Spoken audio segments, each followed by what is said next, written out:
Here we are back once again with part 2 of the Mount&Blade Let's Play.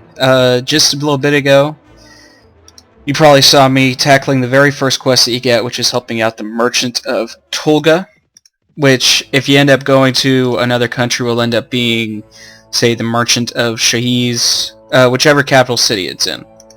So, what I'm going to show you in this video is how to easily train your troops up to be better fighters early on.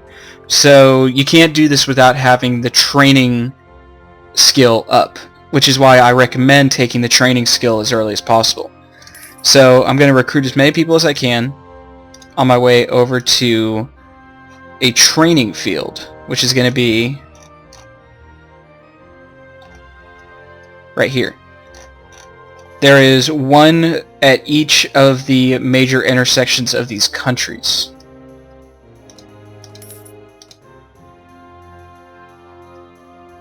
And at these training fields, you can not only raise your skills, but also the skills of your allies. So what's going to end up happening is that I'm going to recruit multiple tribesmen. And then I'm going to spar with these tribesmen. When I spar with the tribesmen, they gain experience. The experience is what turns them into skirmishers. And then they go from skirmishers to being either archery cav or melee cav, which, as you can imagine, cav is a very effective form of combat within this game, because it allows you to not only rush your enemy, but also take your enemy with overwhelming force. So what I like to do is that I like to build up a small band of, say, I'll build up a 25, 24 skirmishers, and then I'll go to another country like Swardia, or Swadia, and I will recruit some of their villagers, which then turn into better melee classes. So when the cav ends up duking it out with the enemy, I'll pull them back into my major brigade line, which then they will mesh with the guys on foot as compared to the guys on horses. Because if you have the right combination of infantry, it can actually be extremely effective against cavalry. So I've recruited about 24 extra tribesmen. I'm going to make my way over to this training field, which you need to make sure that you have a good amount of money. If you don't have enough dinars, this is not going to work, because you need to have 10 dinars in order to promote them. So if you don't have the money in order to do this, I recommend going and killing a bunch of looters and taking all their gear and selling it off. Just, you need probably maybe 200, 300 dinars in order to get to this point.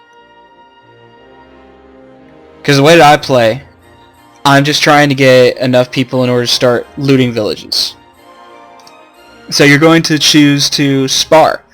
Now you can choose 3 or 4. 3 is just the right amount, especially if you're fighting against tribesmen. So you'll start the fight, it'll give you a randomized weapon. It'll either be like a two-handed weapon, a polearm, or a sword and shield. The important part is to remember that you need to block.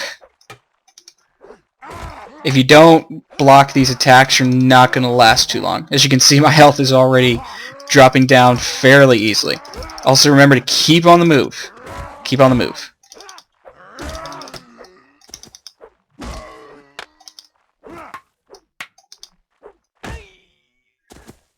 As you can see, they nearly took me out.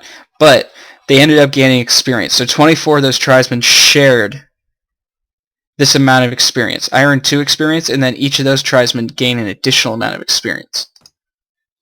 So I'll end up doing this about 3 times.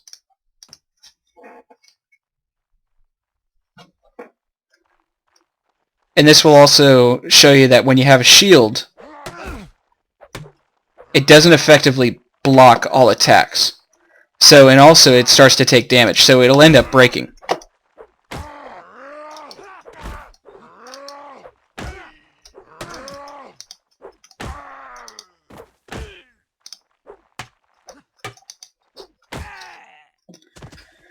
Combination of block and attack, so you want to be both on the defensive and the offensive.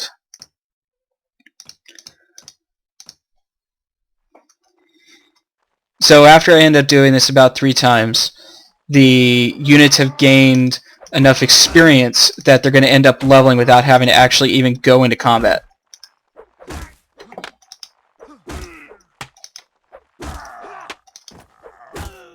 You can see them actually watching over there. So it says that some soldiers are ready for upgrade. So I'm able to upgrade 7 of these guys to skirmisher status. Which 10 skirmishers and 17 regular villagers, that's a pretty good combination, especially this early in the game. Because most of what you're going to be doing is attacking either deserters,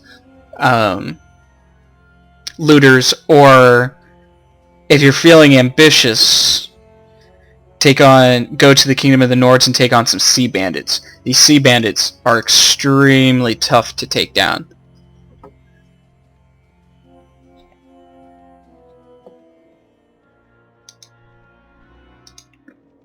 So after you've trained your guys up, you're going to go look around for some looters, which I'm probably not going to end up finding any. Even if I could find them, I'm probably not going to be able to catch up to them either. But you can also, if you end up wanting to build up your army a little bit more, you can go to these other villages in these other countries. Which I'm going to be going into the Kingdom of Swardia. And I'm going to recruit some Swardian volunteers.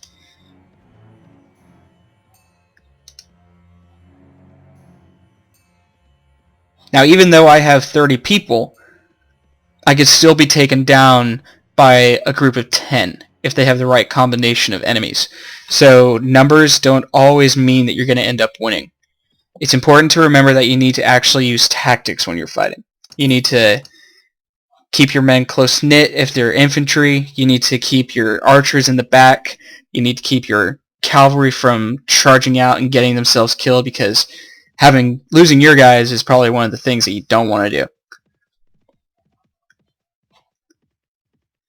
After I go over here and recruit some more, I'm going to go to one of these major villages, one of these major towns, and see if I can pick myself up some... Oh, that's another thing. Okay, so your group needs to eat. So I had some smoked fish here. See if I can catch up to these deserters. Yeah. So since I ended up losing all my food, my guys are going to start losing morale. When you lose morale, you actually lose troops, so they'll just end up leaving. Just out of nowhere. So I'm fighting this group of deserters. So what's going to end up happening is that I'm going to tell my guys to hold this position here. Because since the deserters normally are either a cavalry force or a really heavy infantry, you're going to want to make sure that your guys don't end up going out, your cavalry don't end up going out and getting themselves swarmed. So it looks like they're probably infantry, which means I'm going to charge their position with my cav.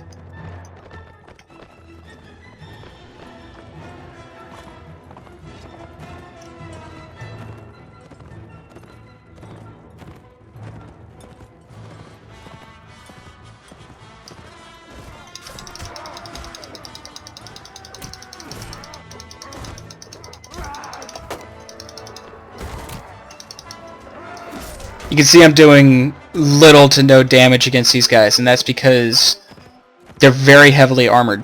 They're one of the top tier units that you find within the Swardian military. So after those recruits that I recruited from those villages end up leveling up, this is what they're going to end up looking like. When you have a blue, that's a good thing. When you have orange, that means that they were killed. And if you have yellow, that means that they were knocked unconscious.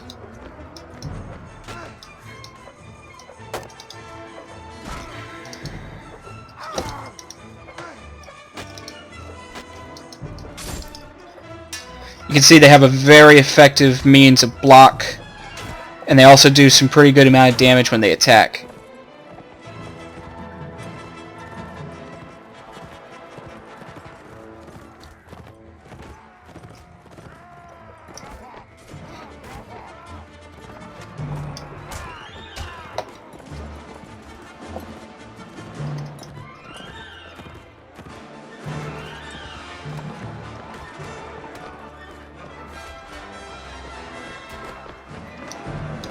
So after these deserters are taken down, most of the time with the deserters there's going to be a lot of people that you can capture and you can sell to ransom brokers, and especially these really higher level infantry guys are going to fetch you a lot of money.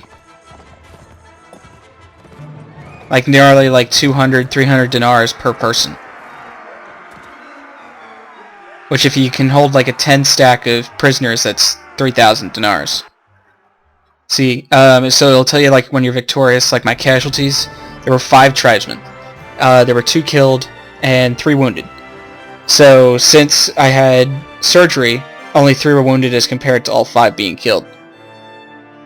And then it'll tell me like 10 of these are wounded, so if I had prisoner management, I'd be able to capture them. But I don't.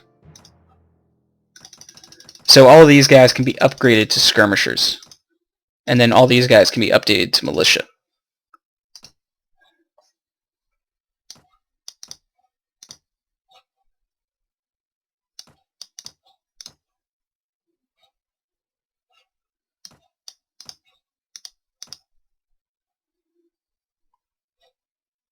Gonna find the best.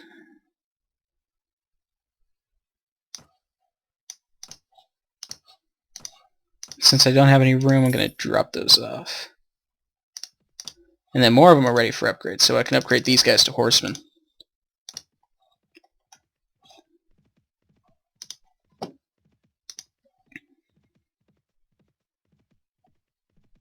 So I'm gonna go to one of the major cities in the Kingdom of Swadia, and I'm gonna see if I can pick me up. See, there's some NPCs, as well as I gotta get some food for my guys.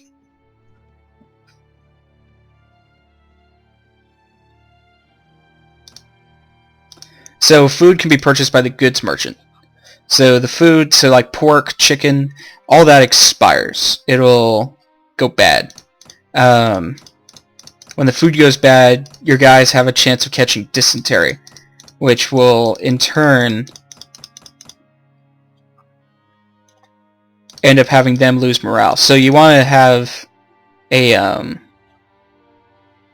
combination of different stuff, because like each one of them increases morale by something different. And if you have multiple there, multiple different types, so like it increases by 8, but these don't stack, so it won't be 24 morale. These increase by 2, but this together, it's going to increase by 14, which is what you want. So when you go to visit a tavern, each place is going to be different. So these caravan guards, these are cavalry units. And I can't afford to hire them right now because they're requesting 800 dinars for just 5 guys. But most of the time with those cases, those are going to be worth it. In the new Mount&Blade with fire and sword, mercenaries become a bit more important than recruiting people from different villages. So mercenaries cost a lot less. So like you can end up getting those caravan guards for maybe 170 dinars for all 5 of them. So really for the first part of this is after you complete the first main quest, it's just building up a military, building up yourself a nice little army. You want to keep it manageable. You want to keep it so that you're able to pay them as well as to feed them. So I'm able to have up to 47 people in my military. I have only 150 dinars, but my weekly cost is 266. So when the weekly payments come up, I won't be able to afford to keep them. So I'll end up going to debt. When you go into debt, you end up losing morale with your units. When you lose morale with your units, once again, they end up leaving. So if you end up attacking a bunch of bandits, they'll put a bounty on your head. Which, when they put a bounty on your head, you'll get randomly attacked in the streets by bounty hunters.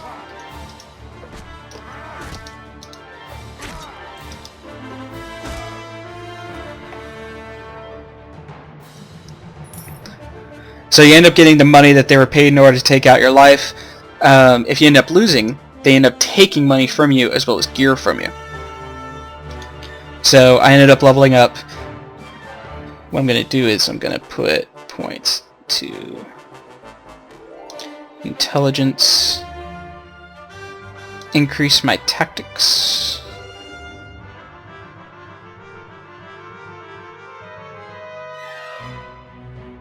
and my pathfinding. And then I'm going to upgrade pole arms and one-handed weapons.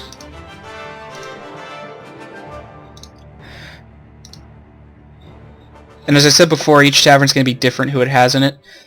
So those are the singers. Those are the guys that will tell you where things are. And then people like Rolf or Borcha. So Rolf, who he is, he's one of these people that you're able to hire onto your group. So if I pay him 300 dinars, he'll end up joining my group. What these guys are is essentially they're like another player character. You're able to customize what they wear, what type of weapons that they use, as well as what their skills are going to be. And then if you have, say there's a priest that you can get that has wound treatment, surgery, and first aid, all at 3.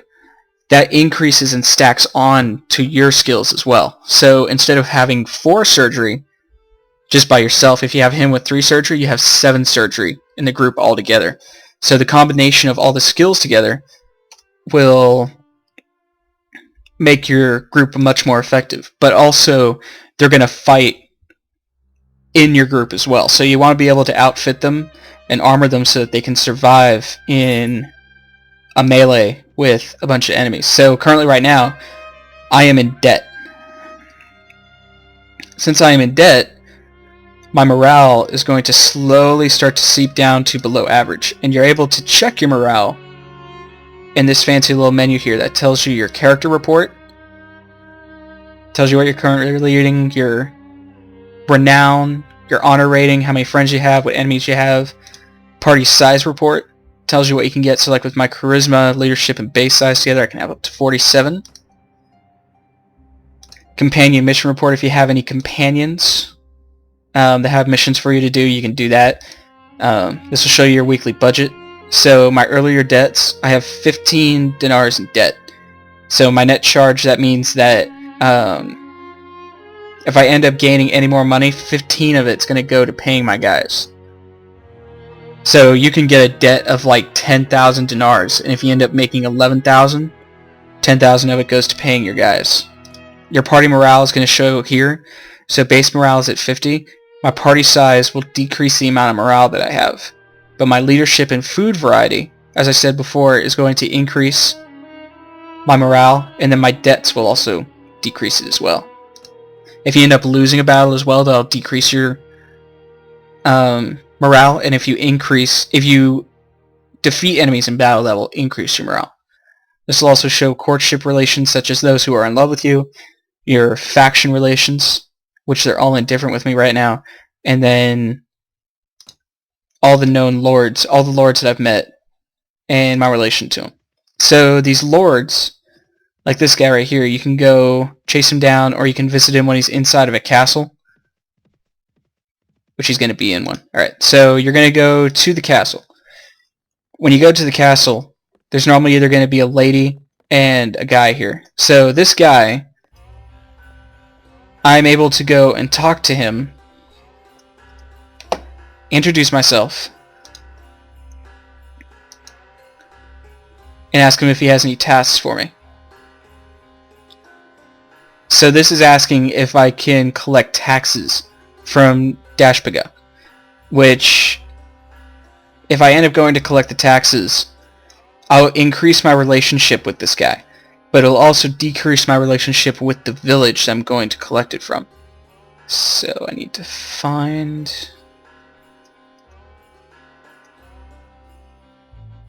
There it is. Or I can just collect all the taxes and keep them for myself.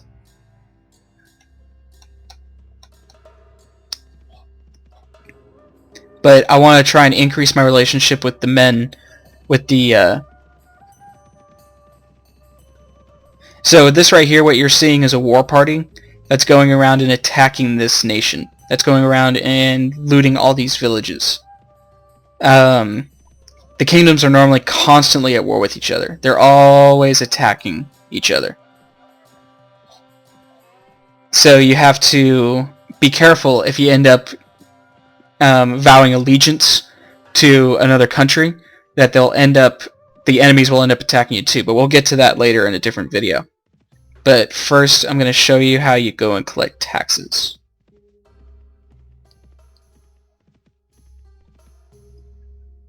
So let's recruit some... Oh, we can't recruit some volunteers. I have no money to recruit volunteers, so it says I won't have enough money in order to do it. So since I don't have enough money to hire them on, I won't be able to recruit those 7 volunteers. But I will collect the taxes that are due to them.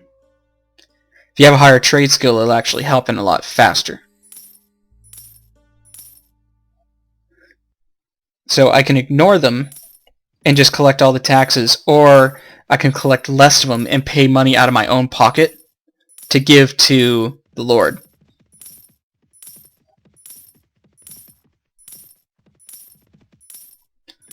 And most of the time, they'll end up attacking you.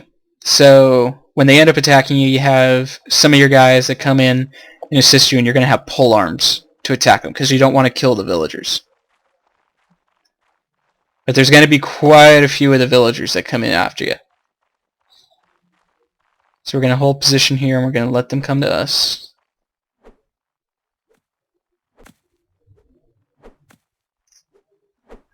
And then we're going to charge when they get closer.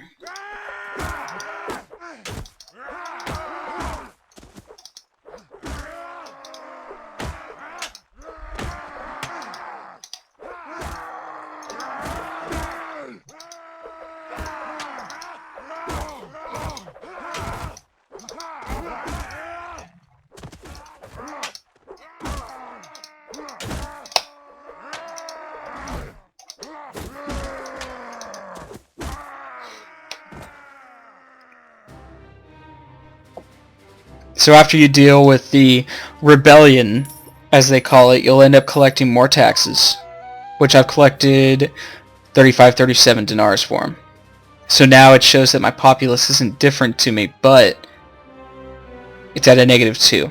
So they can either hate you, or they can be indifferent to you. So I'm going to return to Halmar and deliver off the taxes. So when you complete a mission like that, they reward you with experience and dinars. So instead of like gaining 50 to 60 experience per fight, you can gain 400 to 500 experience per quest completed, which can end up leveling up your character pretty quickly. But once again, experience that you gain does not transmit over to your party.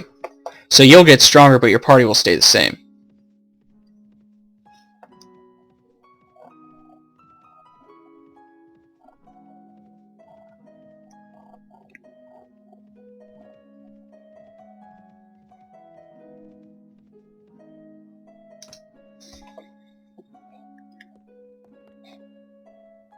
So he is actually not here anymore. Going to introduce myself to these lords. So if you ever need to find out where someone is, you can go to your notes, and when you click on here, it'll tell you who gave you the quest. So you click on him, and it'll tell you where you last saw him. So it would say that he's in the field close to there. So I'm going to return back over there. Which there are going to be times with these quests that it can be very tedious to have to go running back and forth in order to turn in a quest or return something, or even get one of those basic deliver a letter to these guys. If you ever need to know where someone is, you can either look in your notes, it'll tell you your report, so if you end up seeing them there, that's what your report will say.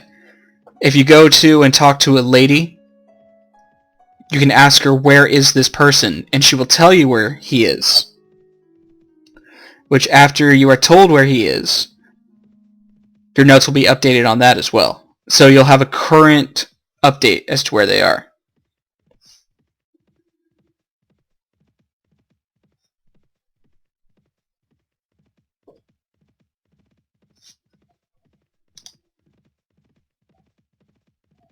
So you can see how with the speed these guys are going 6.6 and I'm only going 6.3. So the only way that I could catch up to them is if they'll end up making a mistake and going the wrong direction somehow.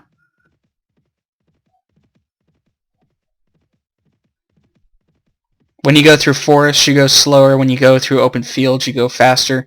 You're not allowed to go through water. So, basic movements. So the Khan is there. The Khan's the leader of the group. He's not in there either.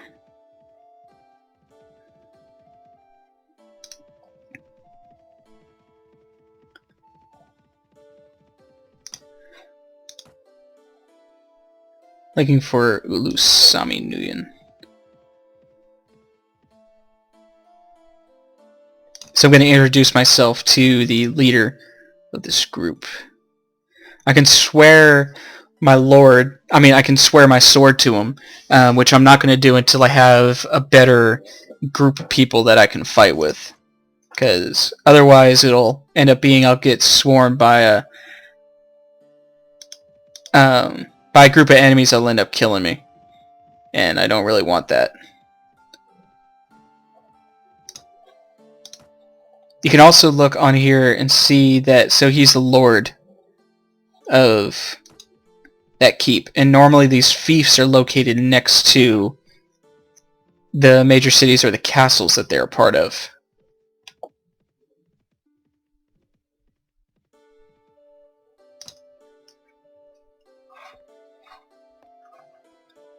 So none of them are there.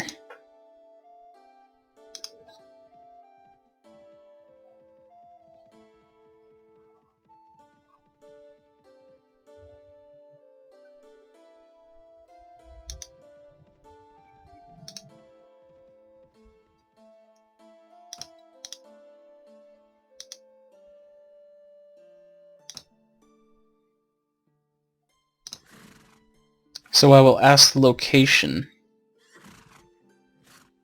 of this man. So he's close to Unezdak Castle, however you pronounce it, which is all the way over here. So while I was searching for him over here, he was making his way all the way over there. And then after you get the location of someone, it'll have you a current report. He was close to this, so he's traveling to there and he was close to there. So that report is current. That means that he is there.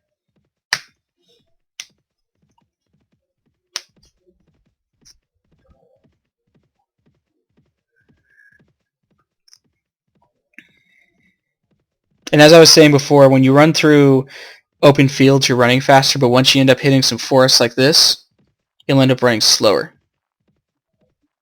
Caravans are something that I'll get to in a little bit. Caravans can be really good if you want to level up your guys, as well as they have really good loot on them. They tend to have some better stuff than most villages. So I'm going to introduce myself to this guy and make sure that that report is still current unless he goes into that castle. There he was.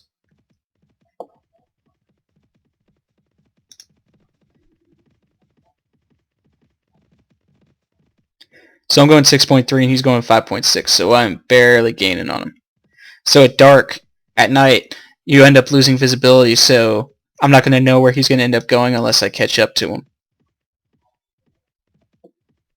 Which is just my luck. And I'll end the video as soon as I end up turning in the quest to this guy. See, maybe he's going over in here.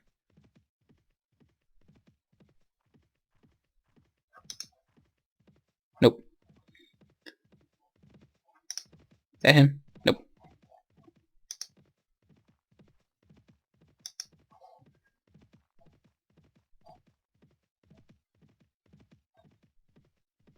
So this is where pathfinding comes in handy, because you can end up increasing your speed by quite a bit. So I'm going to ask him where this guy is. He's traveling to Tulga.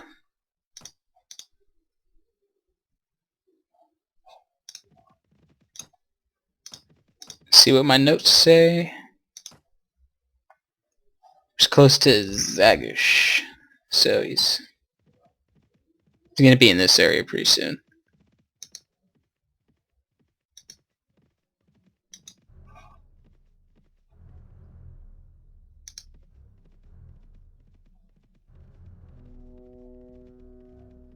Or he's already crossed it.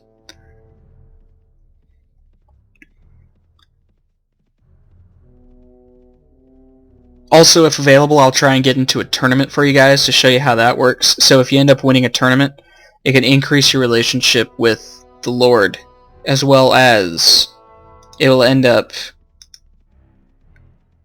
giving you an invitation to a feast.